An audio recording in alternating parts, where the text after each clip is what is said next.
আসসালামু আলাইকুম ওয়া রাহমাতুল্লাহি ওয়া বারাকাতুহু। দুরূদ শরীফ পড়ি।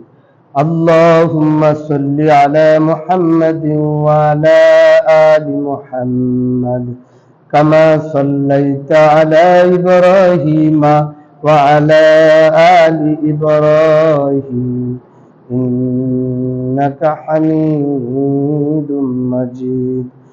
اللهم بارك على محمد وعلى آل محمد كما باركت على إبراهيم وعلى آل إبراهيم إنك حميد مجيد نحمده ونصلي على رسوله الكريم أما بعد فقد قال الله تعالى في كلامه المجيد وفرقانه الحميد فأعوذ بالله من الشيطان الرجيم بسم الله الرحمن الرحيم فصل لربك وانحر صدق الله مولانا العظيم وقال النبي صلى الله عليه وسلم أخلص دينك يكفك العمل القليل أو كما قال عليه الصلاة والسلام। আলহামদুলিল্লাহ, মহান আল্লাহ পাকের দরবারে লাখো কোটি শুকরিয়া যে আল্লাহ সুবহানাহু ওয়া তাআলা আমাকে আপনাকে পবিত্র জিলহজ মাসের দ্বিতীয় জুমায় আল্লাহর ঘর মসজিদে জুমার নামাজ আদায় করার উদ্দেশ্যে মসজিদে আসার এবং বসার, দিনই কিছু কথাবার্তা আলোচনা করার এবং শোনার তৌফিক আল্লাহ তাআলা দান করেছেন। এজন্য আমরা অন্তর থেকে শুকর আদায় করি আলহামদুলিল্লাহ। মুহতারাম হাজরিন, আজকে জিলহজ মাসের 9 তারিখ, আগামীকাল হবে 10 তারিখ। আগামীকাল গুরুত্বপূর্ণ মুসলিম উম্মার জন্য একটা ইবাদত, কুরবানির মতো একটা গুরুত্বপূর্ণ ইবাদত আগামীকাল অনুষ্ঠিত হবে ইনশাআল্লাহ। তো এই জন্য কুরবানির ফজিলত ও গুরুত্ব সম্পর্কে আজকের আলোচনার বিষয়বস্তু আল্লাহ তাআলা চাহে তো কোরআন হাদিসের আলোকে আলোচনা করার চেষ্টা করব ইনশাআল্লাহ। ওয়া মা তাওফীক ইল্লা বিল্লাহ। আমি যে পবিত্র কোরআনের কারিমের থেকে সূরা কাউসারের ছোট একটি আয়াত তেলাওয়াত করেছি, এই আয়াতের মধ্যে আল্লাহ তাআলা তার হাবিবকে বলতেছেন, বিসমিল্লাহির রহমানির রহিম ফাসল্লি লিরাব্বিকা ওয়ানহার। হে নবী, আপনি নামাজ আদায় করেন এবং কি করেন? কুরবানি করেন। আপনার ফাসল্লি লিরাব্বিকা, আপনি আপনার রবের জন্য কি করেন? নামাজ আদায় করেন। ফাসল্লি লিরাব্বিকা ওয়ানহার, এবং কি করেন? কুরবানি করেন। তাহলে কুরবানি এবং নামাজ, এটা কি কোরআনের আয়াতে কি নবীকে নির্দেশ করা হয়েছে, অর্থাৎ নবীকে নির্দেশ করার অর্থ উম্মতে মুহাম্মদী সকলের উপরে কি করা হয়েছে? যাদের উপরে নেশাব পরিমাণ মাল আছে তাদেরকে কি করা হয়েছে? কুরবানি নামাজ, ঈদের নামাজ এবং কুরবানি করার জন্য কি করা হয়েছে? আদেশ করা হয়েছে। আল্লাহ পাক রব্বুল আলামিনের কাছে কুরবানির দিন, কুরবানির পশুর রক্ত জবাই করা ব্যতীত অন্য কোনো আমল ওই দিন কিনা অধিক পছন্দনীয় নয়। কুরবানির রক্ত, পশুর রক্ত প্রবাহিত করা আল্লাহ তাআলার কাছে এটাই কি ওই দিন বেশি পছন্দনীয় আমল। তো এটা গুরুত্বপূর্ণ একটা আমল। হাদিস শরীফের মধ্যে আল্লাহ রাসূল সাল্লাল্লাহু আলাইহি ওয়াসাল্লাম ইরশাদ করেন, ক্বালা নবী সাল্লাল্লাহু আলাইহি ওয়াসাল্লাম মা আমিলা ইবনে আদম মিন আমাল মান আমিলা ইয়াওমান নাহরি আহাব্বু ইলাল্লাহি মিন ইহরাকিদ দামি। বলে নবী করিম সাল্লাল্লাহু আলাইহি ওয়াসাল্লাম বলতেছেন, বনি আদমের ঈদুল আজহার দিন বলে কুরবানির পশুর রক্ত প্রবাহিত করাই আল্লাহ তাআলার কাছে কি অধিক পছন্দনীয় আমল, আল্লাহ তাআলার কাছে একটা প্রিয় আমল। এরপরে নবীজি সাল্লাল্লাহু আলাইহি ওয়াসাল্লাম আরো বলেন, ওয়া ইন্নাহু লায়াতি ইয়াউমাল কিয়ামাতি বিকুরুনিহা ওয়া আসআরিহা ওয়া আজলাফিহা ওয়া নবী করিম সাল্লাল্লাহু আলাইহি ওয়াসাল্লাম বলেন, কুরবানির পশু কাল কিয়ামতের দিন পশুর বলে বিকুরুনিহা শিং, ওয়া আসআরিহা পশুর লুম, ওয়া আজলাফিহা বলে তার খুর সহ কাল কিয়ামতের দিন কি হবে? উপস্থিত হবে। সুবহানাল্লাহ। এরপরে নবী করিম সাল্লাল্লাহু আলাইহি ওয়াসাল্লাম আরো বলেন, ওয়া ইন্নাদ দামা লিয়াকু মিনাল্লাহি বিমাকানিন ক্বাবলা আন ইয়াকউ বিল আরদি। নবী করিম সাল্লাল্লাহু আলাইহি ওয়াসাল্লাম আর ইরশাদ করেন, কুরবানির পশুর রক্ত মাটিতে পতিত হওয়ার আগেই আমার আল্লাহ রব্বুল আলামিনের কাছে তা কবুল হয়ে যায়। সুবহানাল্লাহ। তাই নবী করিম সাল্লাল্লাহু আলাইহি ওয়াসাল্লাম বলেন, ফাতিবু বিহা নাফসান। নবী করিম সাল্লাল্লাহু আলাইহি ওয়াসাল্লাম বলেন, সুতরাং তোমরা আনন্দের সাথে বলে এরকম সওয়াবের নিয়তে কুরবানি করো। সুবহানাল্লাহ। আল্লাহ তাআলা, আল্লাহ নবী বলতেছেন যে তোমরা কি করো, আনন্দের সাথে সওয়াবের নিয়তে কুরবানির কাজ কি করো, কুরবানির পশু তোমরা কি করো, কুরবানি করো। তাহলে আনন্দের সাথে যদি না করি, মানে বেজার মনে যদি করি, মনের মধ্যে যদি খুশি না থাকে, তাহলে বুঝা যাবে এই কুরবানি কবুল হবে। মনের মধ্যে যদি খুশি থাকে, আল্লাহকে সন্তুষ্ট করার ইচ্ছা থাকে, তাহলে সে কুরবানি কি হবে, কবুল হবে। টেহা দিয়ে লাখ টাকা কুরবানি গেলাম, মনের মধ্যে যদি আফসোস থাকে, তাহলে তো কি হলো ভাই, কুরবানি আল্লাহর দরবারে কবুল হবে না, মনের মধ্যে কষ্ট থাকলো। হয় মুহতারাম হাজরিন, আরেকটা হাদিসের মধ্যে আল্লাহর হাবিব সাল্লাল্লাহু আলাইহি ওয়াসাল্লাম ইরশাদ করেন, ক্বালান নবী সাল্লাল্লাহু আলাইহি ওয়াসাল্লাম, ক্বালা আসহাবু রাসূলুল্লাহ সাল্লাল্লাহু আলাইহি ওয়াসাল্লাম, ইয়া রাসূলুল্লাহ মা হাযিহিল আদহা। নবী করিম সাল্লাল্লাহু আলাইহি ওয়াসাল্লাম সাহাবীদের সামনে কুরবানির ফজিলত সম্পর্কে আলোচনা করতেছেন। আলোচনা শুনে সাহাবায়ে কেরাম আল্লাহ রাসূল সাল্লাল্লাহু আলাইহি ওয়াসাল্লামকে জিজ্ঞাসা করতেছে, ইয়া রাসূলুল্লাহ মা হাযিহিল আদহা, কুরবানি কি জিনিস, কুরবানি কি? কারণ এর আগে এরকম ভাবে কুরবানি ছিল না, এইজন্য নবী সাল্লাল্লাহু আলাইহি ওয়াসাল্লামকে প্রশ্ন করতেছে, ইয়া রাসূলুল্লাহ কুরবানি কি? নবী করিম সাল্লাল্লাহু আলাইহি ওয়াসাল্লাম উত্তরে বলতেছেন, ক্বালা সুন্নাতু আবিকুম ইব্রাহিম আলাইহিস সালাম। আমার নবী উত্তরে বলতেছেন, কুরবানি হলো হযরতে জাতির পিতা হযরত ইব্রাহিম আলাইহিস সালামের সুন্নাত। হ্যাঁ, সাহাবায়ে কেরাম আবার প্রশ্ন করতেছে, বুঝলাম হযরত ইব্রাহিম আলাইহিস সালামের সুন্নাত, এই সুন্নাত আমরা পালন করলে আমাদের কি লাভ হবে? আমরা সবাই যে জিনিসের লাভ জানি, ওই জিনিসের কাজ করার জন্য আমরা কি আগ্রহী হই। তো সাহাবায়ে কেরাম প্রশ্ন করতেছে, বুঝলাম এটা ইব্রাহিম আলাইহিস সালামের সুন্নাত, তো এই সুন্নাত পালন করলে আমাদের কি লাভ হবে? আল্লাহর নবী সাল্লাল্লাহু আলাইহি ওয়াসাল্লাম উত্তরে বলতেছেন, ক্বালা সুন্নাতু আবিকুম ইব্রাহিম আলাইহিস সালাম, ক্বালু ফামা লানা, এই সুন্নাত আদায় করে আমাদের কি লাভ হবে? ফিহা ইয়া রাসূলুল্লাহ, বলে এই সুন্নাত আদায় করার মধ্যে আমাদের কি লাভ? নবী করিম সাল্লাল্লাহু আলাইহি ওয়াসাল্লাম বলেন, ক্বালা বিকুল্লি শারাতিন হাসানাতিন, কুরবানির পশুর প্রত্যেকটা পশমের বিনিময়ে আল্লাহ তাআলা এক একটা করে নেকি দান করবেন। সুবহানাল্লাহ।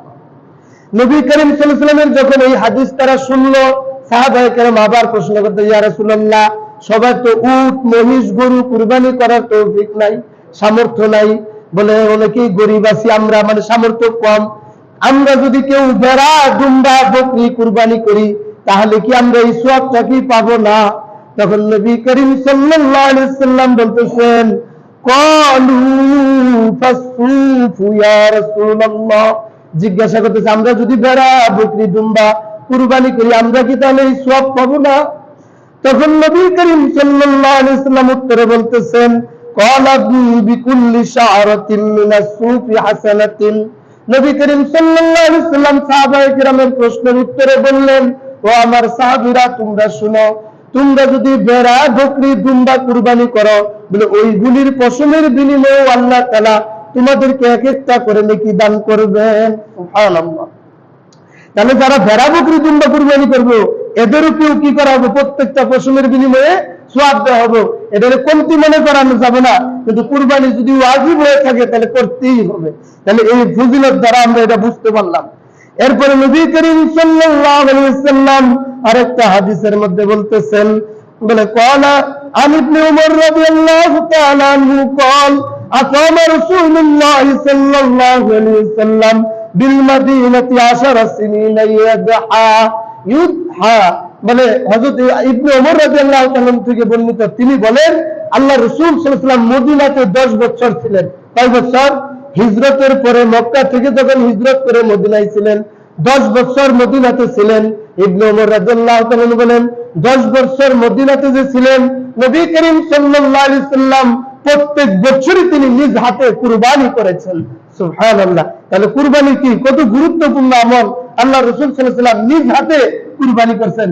নবীজি যখন কুরবানি করতেন বলে পশুগুলি আমার নবীর হাতে কুরবানি হওয়ার জন্য মানুষ পারাপারি করে বান্দা পশুকে শুয়াইতে হয়, বলে আমার নবীর হাতে পশুগুলি কুরবানি হওয়ার জন্য এক একটা পশু আসতো আর তার গর্দান কেটাইতে দিত, সাথে কে কে আর আগে কুরবানি হবে এটার জন্য পশুগুলি প্রতিযোগিতায় লিপ্ত হয়ে যেত। কারণ তারা পশুরা জানে এটা রাহমাতুল লিল আলামিন, সাইয়্যিদুল মুরসালিন, খাতামুন নবিয়্যিন, বলে তার হাতে যদি আমি কুরবানি হইতে পারি আমার সবচেয়ে বড় সৌভাগ্য। পশুরা পর্যন্ত নবীর হাতে কুরবানি হওয়ার জন্য প্রতিযোগিতা শুরু করে দিত, বলে কে কার আগে যাবে, বলে তাদেরকে ধৈর্য বাইন্দা শোয়ার লাগতো না, একে একে তারা প্রস্তুত হয়ে নবীর হাতে বলে কুরবানি হওয়ার জন্য প্রস্তুত হয়ে যেত।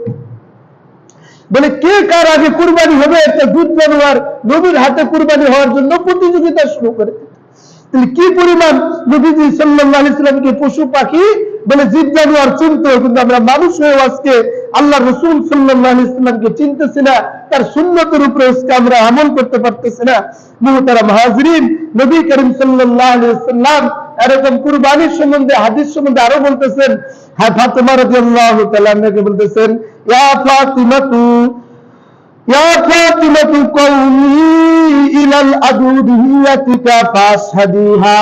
নবীজি সাল্লাল্লাহু আলাইহি ওয়াসাল্লামকে বলতেছে, আমার ফাতিজা, আমার ফাতেমা কলিজার টুকরা, তুমি শুনো, তুমি যখন তোমার কুরবানির পশু কুরবানি করা হয়, তোমার কুরবানির পশুর জবাই করার সময় তুমি উপস্থিত থাকিও। কি বলছে? উপস্থিত থাকতে বলছে। নবী করিম সাল্লাল্লাহু আলাইহি ওয়াসাল্লাম বলতেছেন, ফাইন্না লাকা বিআউয়ালি কিতরাতিন তাকতুরু মিন দামুহা ইয়াগফির লাকা মা সালাফা মিন যুনুবিকা। নবী করিম সাল্লাল্লাহু আলাইহি ওয়াসাল্লাম বলতেছেন, কেননা তুমি যদি উপস্থিত থাকো তোমার কুরবানির পশুর রক্ত মাটিতে পড়ার আগেই আল্লাহ পাক রব্বুল আলামিন তোমার পিছনের সমস্ত গুনাহ আল্লাহ তাআলা মাফ করে দিবেন। দেখেন, ওই বাপ বেটি এই সময় হাদিস তারা আলোচনা হইতেছে। নবীজির কন্যা কলিজার টুকরা ফাতেমা রাদিয়াল্লাহু আনহা প্রশ্ন করতেছেন, ইয়া রাসূলুল্লাহ, আমার আব্বা জান, এই সওয়াবটা শুধু কি নবী পরিবারের জন্য নাকি এটা আরো সবার জন্য কিনা? এই সওয়াবটা কি খালি আমগোর জন্যই, মানে নবী ফ্যামিলির জন্যই? প্রশ্ন করতেছে, জিজ্ঞাসা করতেছে, আব্বা জান রে, নবী করিম সাল্লাল্লাহু আলাইহি ওয়াসাল্লামকে তার আম্মা ফাতেমা রাদিয়াল্লাহু তাআলা আনহা প্রশ্ন করতেছেন। কি প্রশ্ন করতেছেন? বলতেছে, ক্বালাত ইয়া রাসূলুল্লাহ আলানা খাসসাতান আহলিল বাইত, এটা শুধু নবী পরিবারের জন্য কি এই সওয়াবটা খাস, আওলানা নাকি আমাদের জন্য, এই নবী পরিবারের জন্য নাকি আমাদের জন্য খাস, ওয়ালিল মুসলিমিন, মুসলমানদের জন্য কি এটা খাস আছে? জিজ্ঞাসা, আমাদের জন্য শুধু নাকি মুসলমানদের জন্য আছে? জিজ্ঞাসা করতেছে। নবী করিম সাল্লাল্লাহু আলাইহি ওয়াসাল্লাম বলেন, ক্বালা বাল্লানা ওয়ালিল মুসলিমিন।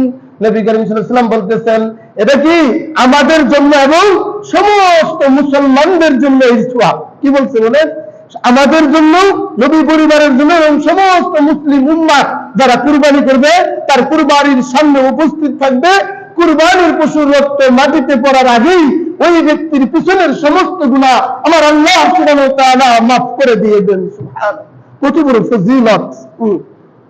মুহতারাম হাজিরিন, আরেকটা হাদিসের মধ্যে আল্লাহ রাসূল সাল্লাল্লাহু আলাইহি ওয়াসাল্লাম ইরশাদ ফরমান, কুরবানির কি ফজিলত, ইন্নাহু ইয়াজাউ বিলাহমিহা ওয়া দামুহা তাওদাউ ফি মিজানিকা 70 দিফান। নবী করিম সাল্লাল্লাহু আলাইহি ওয়াসাল্লাম বলেন, যে ব্যক্তির পশু কুরবানি করলো, ওই পশুর বিলাহমিহা তার গোশত, ওয়া দামুহা তার রক্ত, তাওদাউ ফি মিজানিকা তার মিজানের পাল্লায় ওজন করা হবে। কুরবানির পশুর গোশত, হাড্ডি যত কিছু আছে সবকিছু কি করা হবে? মিজানের পাল্লায় ওজন করা হবে। কার মিজানের পাল্লায়? যখন যার আমলনামা ওজন করা হবে ওর সাথে এইগুলি কি করা হবে? ওজন করা হবে। খালি ওজন করেই শেষ নয়, নবী করিম সাল্লাল্লাহু আলাইহি ওয়াসাল্লাম আরো বলেন সাবঈনা দিফান, এবং 70 গুণ ওজন বৃদ্ধি করে দেওয়া হবে। সুবহানাল্লাহ, কত লাভ! তাহলে চিন্তা করে দেখেন।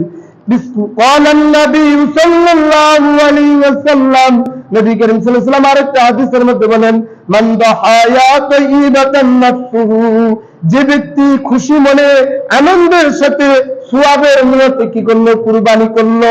মান দাহায়া তাইয়িবাতান নাফসুহু, খুশি মনে মুহতাসিবান, সওয়াবের নিয়তে উদ্দেশ্যে, লিউদহিয়াতিহি, কুরবানি করলো, লিউদহিয়াতিহি কানাত লাহু হিজাবাম মিনান নার। বলতেছি এই কুরবানির পশু তার জন্য জাহান্নাম থেকে বাঁচার মাধ্যম হয়ে যাবে।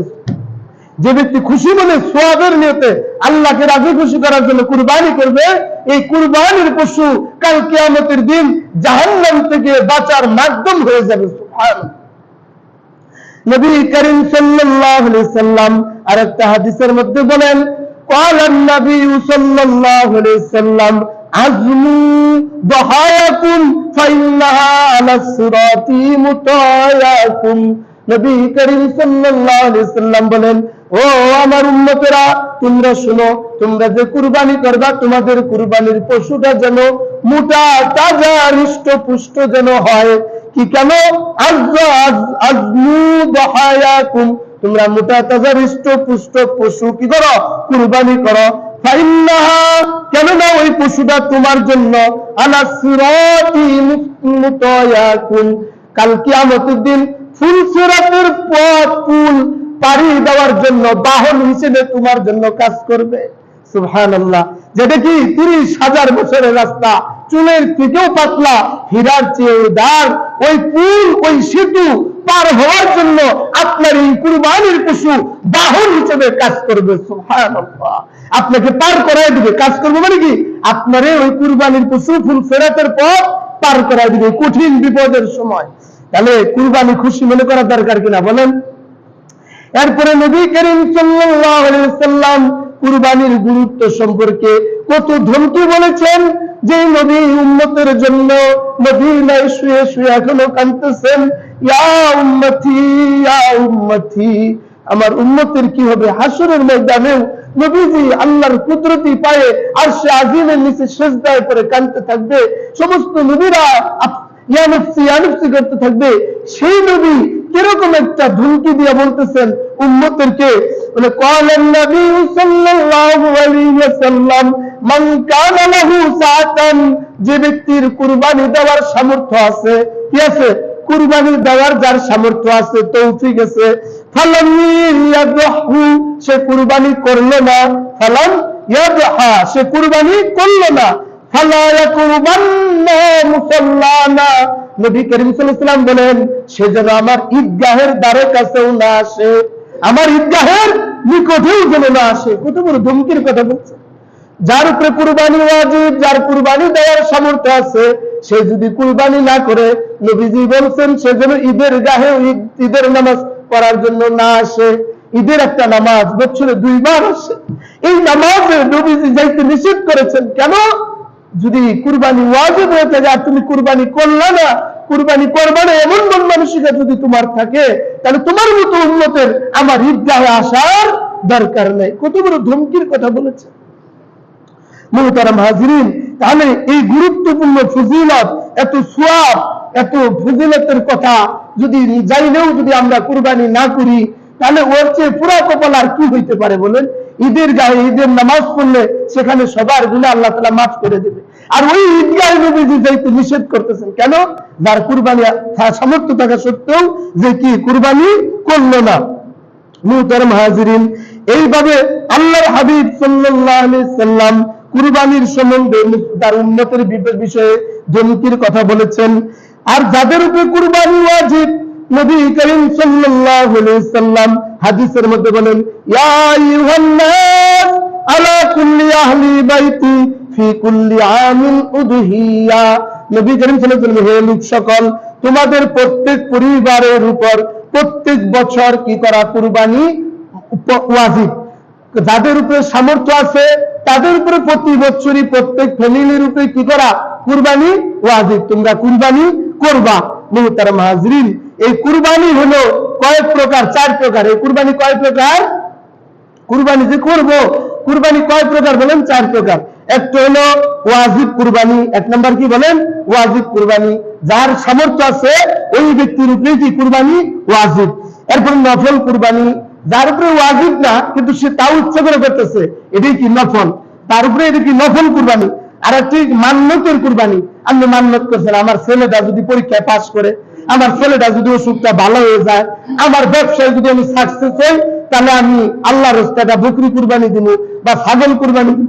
এই যে মান্যত করলেন, এই মান্যত, আপনার ছেলে ভালো হয়ে গেছে, পরীক্ষায় পাস করছে, চাকরির ইন্টারভিউতে টিকে গেছে, আপনার ব্যবসায় সফল হয়ে গেছেন, তাহলে আপনার এই কুরবানি দিতেই হবে। বুঝতে পারছি?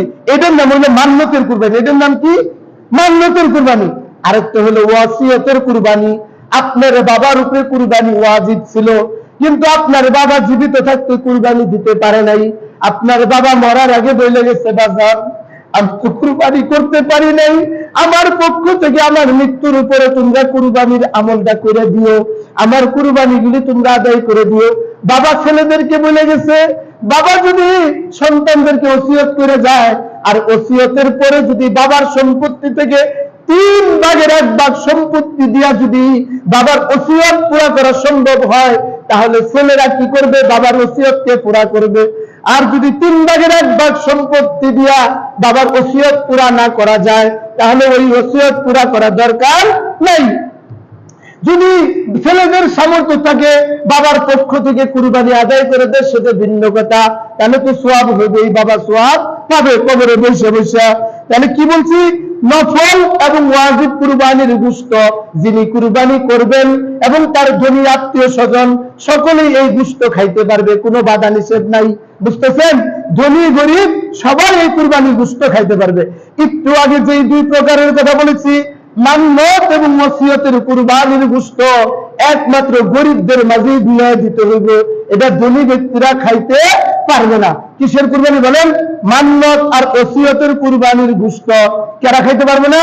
যিনি কুরবানি করবেন তিনিও খাইতে পারবেন না, আবার এর যারা ধনী আত্মীয় স্বজন আছেন ওরাও খাইতে পারবে না। একমাত্র গরিব দুঃখীদের মাঝে এই গোশত কি করতে হবে? বিলিয়ে দিতে হবে। কোনটা? মান্যত আর ওসিয়তের কুরবানির গোশত। আর নফল আর ওয়াজিব কুরবানির গোশত ধনী গরিব যিনি কুরবানি করবেন সবাই খাইতে পারবেন। মুহতারাম হাজিরিন, এখন কয় প্রকার পশুর মধ্যে কুরবানি করা যায়? 6 প্রকার পশু দিয়ে কুরবানি করা কি আছে? জায়েজ। কয় প্রকার? একটা হলো উট, মহিষ, গরু। কয়টা হলো? 3টা। উট, মহিষ, গরু, ভেড়া, বকরি, দুম্বা। তাহলে কয়টা হলো ভাই? এই 6 প্রকার জন্তু দিয়ে কুরবানি করা জায়েজ হবে। এর বাইরে অন্য কোন জঙ্গলি জানোয়ার দিয়ে কি হবে না? কুরবানি করা জায়েজ হবে না। এই 6 প্রকার পশুর মধ্যে কুরবানি সীমাবদ্ধ। এই 6 প্রকার পশু দিয়েই কি করতে হবে? কুরবানি করতে হবে। এখন জানা দরকার কোন পশুটার কয় বছর বয়স হওয়া লাগবে। উটের বয়স হইতে হবে কমপক্ষে 5 বছর। উটের বয়স হইতে হবে কয় বছর? 5 বছরের কম হইলে ওই উট দিয়া কি হবে না বলেন? কুরবানি হবে না। গরু আর মহিষের বয়স হইতে হবে কমপক্ষে 2 বছর। আপনারা কি কোন দাঁতিছে না দাঁতছে, এদের কোনো মাসালা না। মাসালা হলো যে 2 বছর হয়েছে কিনা, গরু আর মহিষের 2 বছর বয়স হয়েছে কিনা। যদি 2 বছর বয়স হয়ে থাকে তাহলে ওই গরু আর মহিষ দিয়ে কুরবানি হবে, কোনো সমস্যা নাই। এরপরে ভেড়া, বকরি, দুম্বার বেলায় কমপক্ষে 1 বছর বয়স হইতে হবে। কয় বছর বয়স হইতে হবে? ভেড়া, বকরি, দুম্বা এর মধ্যে কমপক্ষে 1 বছর বয়স হইতে হবে। কিন্তু বকরির বেলায় 1 বছরের কম হইলে হবে না। ভেড়া বা দুম্বা যদি দেখতে হৃষ্টপুষ্ট হয়ে যায়, 1 বছর যদি নাও হয়, দেখতে মনে হয় 1 বছর হয়ে গেছে, ভেড়া আর দুম্বা দ্বারা ওইটা দিয়ে হয়ে যাবে। দেখতে 1 বছর। কিছু আমাদের ছেলে পেলে এলাকায় দেখা যায় যে বয়স অল্প কিন্তু দেখা যায় অল্প তাড়াতাড়ি বেড়ে গেছে। এরকম ভেড়া বকরির বেলাও কিছু হৃষ্টপুষ্ট হয়ে যায়, তাড়াতাড়ি বড় লম্বা বাইরে যায়। এরকম যদি 6 বছরের দল যদি হৃষ্টপুষ্ট দেখা যায়, দেখতে মনে হয় 1 বছর হয়ে গেছে, ওই ভেড়া দুম্বা দিয়েও কি হবে বলেন? কুরবানি হয়ে যাবে। মুহতারাম হাজিরিন, এখন কুরবানির কোন দিন থেকে কোন দিন পর্যন্ত করতে পারবেন সেটাও আমাদের জানা থাকা দরকার। যিনি হজ মাসের 10 তারিখ থেকে নিয়ে 12 তারিখ সূর্যাস্তের আগ পর্যন্ত, কিসের পর্যন্ত? সূর্যাস্ত যখন মানে সূর্য ডুবে যাব এরপরে আপনি কুরবানি করতে পারবেন না। কয় তারিখ? 12 তারিখ। এটা কিন্তু ইংরেজি বলি নাই, আরবি তারিখ বলতেছি। 10ই জিলহজ থেকে নিয়ে 12 তারিখ জিলহজ মাসের 12 তারিখ সূর্যাস্তের আগ পর্যন্ত, অর্থাৎ 10, 11, 12 এই 3 দিন, যদি এই 3 দিনের মধ্যে কোনো মুসলমানের হাতে কুরবানি ফরজ ওয়াজিব হওয়া পরিমাণ সম্পত্তি হয়ে যায়, বৎসর অতিবাহিত হতে হবে না, 52 তোলা রূপা পরিমাণ এই পরিমাণ সম্পত্তির মালিক অথবা এই পরিমাণ অর্থ যদি কারো নিকট এই 3 দিনের মধ্যে থাকে বা পায়, তাহলে তার উপর কি হবে? কুরবানি ওয়াজিব হবে। আর যদি সে ওয়াজিব কুরবানি না করে তাহলে গুনাহগার হবে। কি হবে বলেন? গুনাহগার হবে। বিসমিল্লাহ বলে এরকম ভাবে মুহতারাম হাজিরিন, এইখানে আরেকটা আজকে আমল আজকে থেকেই শুরু হয়েছে, ফজর থেকে। আজকে থেকে কি শুরু হয়েছে বলেন? তাকবীরে তাশরিকের আমল। কিসের আমল? তাকবীরে তাশরিকের আমল শুরু হয়ে গেছে আজকে ফজর থেকে জিলহজ মাসের 13 তারিখ আসর পর্যন্ত। এই তাকবীরে তাশরিক প্রত্যেক বালেগ মুসলমানের উপরে একবার বলা ওয়াজিব। কয়বার বলা? একবার বলা ওয়াজিব। জোরে জোরে বলবে পুরুষরা, মেয়ে লোকরা, মা বোনরা আস্তে আস্তে বলবে। বালেগ পুরুষ, নারী পুরুষ সবাই ফরজ নামাজের পরে এই তাকবীরটা একবার বলতেই হবে। কি? আল্লাহু আকবার, আল্লাহু আকবার, লা ইলাহা ইল্লাল্লাহু, আল্লাহু আকবার, আল্লাহু আকবার, ওয়ালিল্লাহিল হামদ। মনে থাকবে না? ইমাম সাহেব যদি ভুলেও যায়, মুসল্লিরা জুড়ে পড়বেন, তাহলে ইমাম সাহেবের মনে হয়ে যাবে, ঠিক না? অনেক সময় মনে নাও থাকতে পারে। এজন্য সবাই এটা মনে রাখবেন, আমল করার চেষ্টা করবেন। মুহতারাম হাজিরিন, এই ঈদের মধ্যে কুরবানির মধ্যে কি অনেক গুরুত্বপূর্ণ আমল আছে, মানে কুরবানি যাদের উপরে ওয়াজিব এতক্ষণ আমরা শুনলাম। মুহতারাম হাজিরিন, মাতা পিতার পক্ষ থেকেও আপনি কুরবানি ওসিয়ত করে গেলেও তাদের পক্ষ থেকে করতে পারেন, অথবা 1/3 দিয়ে যদি ওসিয়ত পুরা করা সম্ভব হয় তাহলে এই মাল থেকে তাদের জন্য কি করবেন? কুরবানি করে দিবেন। আর তাহলে কুরবানি করা মুস্তাহাব বলে জানে, এমনি আপনার মা বাবার পক্ষ থেকে করে দিলেন, এটা কি বলেন? মুস্তাহাব, নফল। এর দ্বারা অনেক সওয়াব পাবেন তারা, সন্তানের প্রতি তারা কি হবে? খুশি হবে কবর থেকে। আর যদি কারো সামর্থ্য থাকে তাহলে রাসূল সাল্লাল্লাহু আলাইহি ওয়াসাল্লামের নামে কুরবানি করা বা কোনো সাহাবী তাবিঈর নামে কুরবানি করার দ্বারা অনেক সওয়াব পাওয়া যাবে, এতে কোনো সমস্যা নাই। কারো যদি নিজের উপর কুরবানি ওয়াজিব হয় কিন্তু সে নিজের নামে কুরবানি না করে তার মৃত মাতা পিতার নামে কুরবানি করে, সে এক্ষেত্রেও সে যদি নিজের মাল থেকে কুরবানি দিয়ে থাকে তাহলে এর দ্বারা তার ওয়াজিব আদায় হয়ে যাবে।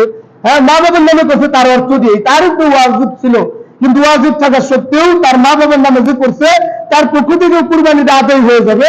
কিন্তু অবশ্যই এই ক্ষেত্রে মাতা পিতার নামে কুরবানি করার সাথে সাথে নিজের নামেও ভিন্নভাবে কুরবানি করা কি বলেন? উত্তম। ভিন্নভাবে কুরবানি করা উত্তম। মুহতারাম হাজিরিন, এত টাকা খরচ করে কুরবানি করবেন, আপনার পশুটা যদি সঠিকভাবে কুরবানি না হয় তাহলে সমস্ত টাকাগুলি বৃথা না বলেন? সওয়াব হয়ে গেল, কুরবানিও নষ্ট হলো, ঠিক কিনা বলেন? কুরবানির দিন একটু খেয়াল করবেন, আজকে হয়তো একটু 5-10 মিনিট সময় একটু বেশি যেতে পারে, একটু খেয়াল করি, যেহেতু আজকে ঈদের আগের শেষ জুমা, আর এই কথাগুলি বলার আর সুযোগ হবে না। আজকে একটু খেয়াল করে শুনি, নিজের যদি জানা থাকে অপরজনে ভুল করলে তাহলে তো আমি বলে দিতে পারবো। আর যারা কুরবানি করবো আমরা যারা শুনতেছি, কমপক্ষে এরাও তো কমপক্ষে সঠিকভাবে আমলটা করতে পারবো। তাহলে জবাইয়ের মাসালা জানা থাকলে নিজের কুরবানির পশু কি নিজেই জবাই করা সুন্নাত। ভালো করে বুঝছেন? আপনার যদি কুরবানির মাসালা জানা থাকে তাহলে নিজের কুরবানির পশু নিজেই জবাই করা কি বলেন? সুন্নাত, উত্তম, করবেন। আর যদি নিজেই জবাই করার করতে না পারে, নিজের জানা নাই, সুন্নাত তরিকা মাসালা জানা নাই, তাহলে মাসালা জানে এমন ব্যক্তি দিয়ে জবাই দেওয়ার সময় নিজে পশুর সামনে উপস্থিত থাকবেন, নিজের পশুর সামনে উপস্থিত থাকবেন, থাকলে কি হবে? আপনার গুনাহগুলি মাফ হয়ে যাবে। সুবহানাল্লাহ।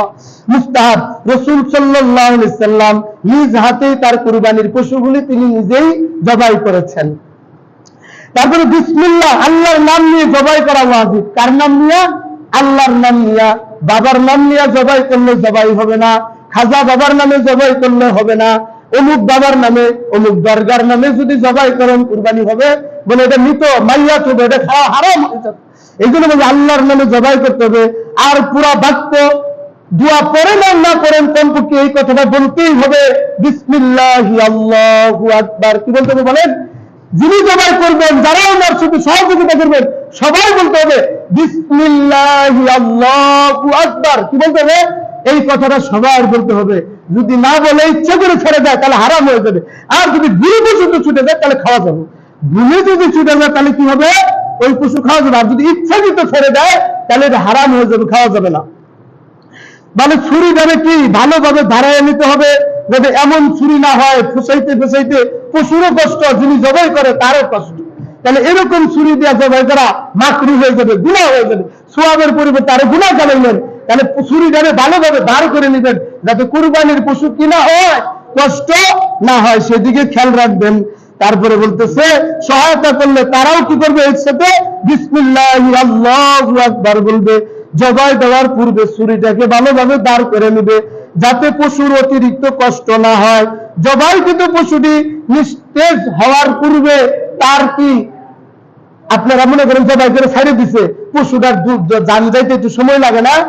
বিজ্ঞান বলছে, রিসার্চ করছে, জবাই করার পরে যদি এর আগেই মানে ওর যে স্বাভাবিক প্রক্রিয়া, এর আগেই যদি কেউ হাতে পায়ে রক্তকে দেয়, সিনার মধ্যে গুটা দেয়, কষায় দেয়, দিয়ে কি করে রক্তগুলি তাড়াতাড়ি প্রবাহিত করে দেয়, বলে এতে ওই পশুর ভিতরে প্রবাহিত রক্ত সব হইতে পারে না, আরো আটকে যায়। আর যদি তার স্বাভাবিক গতিতে নিস্তেজ হইতে দেয় তাহলে তার পশুর সমস্ত রক্ত মানে প্রাকৃতিক ভাবেই প্রক্রিয়াগত ভাবেই তার সমস্ত রক্ত বের হয়ে যায়। তখন তার জন্য এটা, আর যদি এই রক্ত ভিতরে জমা থাকে, ওই পশু যদি আমরা খাই, ওই গোশত খাওয়ার দ্বারা বড় কঠিন রোগ তৈরি হবে। নাউজুবিল্লাহ। নবীর সুন্নতের মধ্যে কত মুক্তি, যে সুন্নত মানবে সে কি রোগের থেকে মুক্তি পাবে। আমরা তো আসলে এগুলি জানি না, না জানার কারণে এই ভুল করি, কষাই কি করে হাতে পায়ে রক্ত কেটে দেয়, এনে গুঁতো মারে, সোনার মধ্যে গুঁতো মারে, কাইটা কেটে আগে কি ঠান্ডা পানি হেলাই দেয়, ওইটা ঠিক হবে না। জবাই করার পরে কুরবানির পশু স্বাভাবিক গতিতে সে ঠান্ডা হয়ে যাবে, তখন লাফালাফি দাফাদাফি বন্ধ হয়ে যাবে, তখন আপনারা শোনাবেন। বুঝতে পারছি? খেয়াল রাখবেন, যারা এই সমস্ত কাজ করে কষাই দিয়া বানাবেন, তারা যেন এই কাজগুলি না করে। কুরবানি এত দামি টাকা, কষ্টের টাকা দিয়ে কুরবানি দিবেন, কুরবানি যেন নষ্ট না হয়, কষ্ট যেন না হয় কুরবানির পশুর, তারপরে আপনার সওয়াবও যেন নষ্ট না হয়, আপনি যেন দুনিয়াতেও শান্তি, আখিরাতেও মুক্তি পাওয়া যেতে পারেন। মুহতারাম হাজিরিন, এরপরে জবাইকৃত পশুটি নিস্তেজ হওয়ার পূর্বে হাত পায়ের চামড়া খসানো কিংবা রক্তটা ঘাড় মচকায় দেওয়া, এগুলি কি গুনাহের কাজ? এগুলি কি বলেন? সওয়াব করব তো তার দূরের কথা, আর গুনাহ হইতাছে। তাহলে লাভ কি এই কুরবানি করে? মুহতারাম হাজিরিন, কুরবানির পশুর কমপক্ষে 4টা রগ কাটতে হবে। কয়টা রগ? 4টা রগ আছে। একটা হলো খাদ্য নালী, একটা শ্বাস নালী, আর দুই পাশে 2টা রগ আছে শাহ রগ। এই 4টা রগের মধ্যে থেকে যদি 3টা রগ কাটে যায় তাহলে কুরবানি ঠিক হয়ে যাবে, সহি হয়ে যাবে। আর 3টার কম যদি কাটে তাহলে কুরবানি কি হবে না বলেন? সহি হবে না। আর 4টা কাটলে তো ভালো, উত্তমই। ঠিক আছে, 4টা রগ কাটতে হবে, এর মধ্যে কমপক্ষে 3টা কাটতেই হবে, যে কোনো 3টা কাটলেই হবে। আর যদি 3টার কম করে তাহলে কি হবে না? কুরবানি হবে না। আল্লাহ তাআলা আমাদেরকে কি করেন? বুঝে শুনে কুরবানি করার কি করেন? তৌফিক দান করেন। মুহতারাম হাজিরিন, অনেকেই প্রশ্ন করেন, হুজুর আমার ছেলে আকিকা করিনি, এখন বড় হয়ে গেছে, আমার মা বাবা আকিকা করছে কিনা জানি না, এখন যে আমরা আকিকা করবে চাই, কি করতে পারবো কিনা জিজ্ঞেস করে না? এই প্রশ্নটা একটু খেয়াল করে শুনি। কুরবানির সাথে আকিকা করা কি আছে? জায়েজ আছে। তবে কুরবানি আকিকা ভিন্ন ভিন্ন ভাবে করাই উত্তম। করা জায়েজ আছে, তবে ভিন্ন ভিন্ন ভাবে করাই কি বলেন? উত্তম। ছোট ছেলে সন্তান হলে 2টা খাসি বকরি, সন্তান হলে মেয়ে সন্তান হলে 1টা খাসি আকিকা দেওয়া সুন্নাত। আর গরু মহিষের মধ্যে যদি থাকে তাহলে ছেলের জন্য 2 অংশ নিতে হবে। কয় অংশ? আর মেয়ে হলে 1 অংশ নিতে হবে। 7 অংশে 7 শরীক, অর্থাৎ 7টা ভাগ হয়। এর মধ্যে মেয়ে হইলে 1 অংশ, আর ছেলে হইলে 2 অংশ। 2 নাম তার জন্য দিতে হবে, 2টা অংশ ছেলের জন্য নিতে হবে আকিকার জন্য নিলে। তাহলে মেয়ের জন্য 1 অংশ হওয়া কি উত্তম। শৈশবে যারা আকিকা করে নেয়, মা বাবা গরিব ছিল, হ্যাঁ ছেলের জন্য, 1 ছেলের জন্য। শৈশবে যারা অনেকের মা বাবা হয়তো গরিব ছিল, এখন সে অর্থশালী হয়েছে, আমার মা বাবা আকিকা করে নেই, এখন আমি হুজুর করতে পারবো কিনা? বলতেছে আকিকা না করা থাকলে বড় হওয়ার পরেও আকিকা দেওয়া যায়। বুঝেছি ভাই? বড় হইলেও কি আকিকা দেওয়া যায়, এমনকি নিজের নামেও নিজে আকিকা দিতে পারবেন। তাহলে আর কোনো সন্দেহ আছে? নিজের নামেও নিজে আকিকা দিতে পারবেন। এখন আকিকার গোশত যে সন্তানের নামে আকিকা দেওয়া হবে, সে নিজেও এই আকিকার গোশত খাইতে পারবে, তার মা বাবাও খেতে পারবে, এবং ধনী গরিব আত্মীয় স্বজন সকলেই এই আকিকার গোশত খাইতে পারবে। অনেকে আজকে হুজুর আমার সন্তান খাইতে পারবো কি আকিকার গোশত? আমরা কি খাইতে পারবো? তাহলে আর কি কথা ক্লিয়ার হয়েছে ভাই? যে সন্তানের নামে আকিকা করলেন সেও খাইতে পারবে, যে মা বাবা করলো ওই মা বাবাও কি খাইতে পারবে। তার যে ধনী গরিব আত্মীয় স্বজন আছে, ধনী গরিব যারা আছে সবাই এই আকিকার গোশত খাইতে পারবে।